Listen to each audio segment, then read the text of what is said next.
Ilang kasunduan ang nilagdaan ng Pilipinas at Singapore sa unang araw ng state visit ni Singaporean President Tharman Shanmugatram.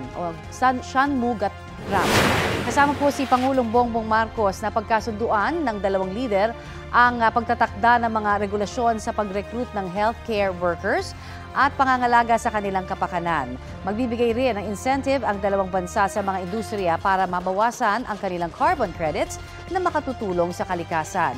Nabanggit din po ng dalawang lider ang pananatili ng kapayapaan sa South China Sea.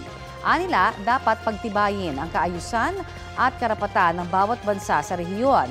Ilang pulong pa ang dadaluhan ng Singaporean President ngayon hanggang bukas. Kasabay rin po ng kanyang pagbisita ang ika-55 anibersaryo ng diplomatic relations ng Pilipinas at ng Singapore kahapon.